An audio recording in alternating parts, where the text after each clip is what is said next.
ಹುಬ್ಬಳ್ಳಿ ಧಾರವಾಡ ನಗರ ರಸ್ತೆಗಳಲ್ಲಿ ಗುಂಡಿಗಳಿಲ್ಲ, ಬದಲಾಗಿ ಗುಂಡಿಗಳಲ್ಲೇ ರಸ್ತೆಗಳಿವೆ. ಫ್ಲೈಓವರ್ ಕಾಮಗಾರಿಯಿಂದ ವಾಣಿಜ್ಯ ನಗರಿ ಧೂಳಿನ ನಗರಿಯಾಗಿದೆ. ಈ ಸಮಸ್ಯೆಗೆ ಪರಿಹಾರ ನೀಡಿ ಅಂತ ಜನ ಬಾಯಿ ಬಾಯಿ ಬಡಿದುಕೊಳ್ಳುತ್ತಿದ್ದಾರೆ. ಇಷ್ಟಾದರೂ ಮಹಾನಗರ ಪಾಲಿಕೆ ಅಧಿಕಾರಿಗಳು ಮಾತ್ರ ಗಾಢ ನಿದ್ರೆಯಲ್ಲಿ ಜಾರಿದ್ದಾರೆ. ಹೀಗೆ ಮಲಗಿದ್ದ ಅಧಿಕಾರಿಗಳನ್ನ ಎಬ್ಬಿಸಲು ಸಿಎಂ ಸಿದ್ದರಾಮಯ್ಯ ಅವರೇ ಹುಬ್ಬಳ್ಳಿಗೆ ಬರಬೇಕಾಯಿತು.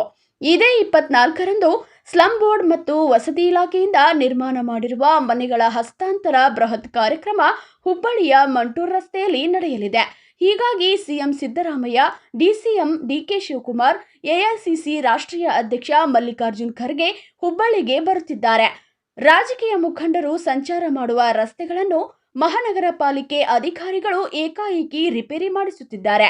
ತೆರಿಗೆ ಕಟ್ಟುವ ಜನರ ಸಮಸ್ಯೆಗೆ ಕ್ಯಾರೆ ಎನ್ನದ ಮಹಾನಗರ ಪಾಲಿಕೆ ಈಗ ಸಿಎಂ ಮತ್ತು ರಾಜಕೀಯ ನಾಯಕರನ್ನು ಮೆಚ್ಚಿಸಲು ಇಷ್ಟು ದಿನ ಗುಂಡಿಗಳು ನೋಡಿದ ರಸ್ತೆಗಳಲ್ಲಿ ಗುಂಡಿ ಮುಚ್ಚಿಸುವ ಕೆಲಸ ನಡೀತಾ ಇದೆ.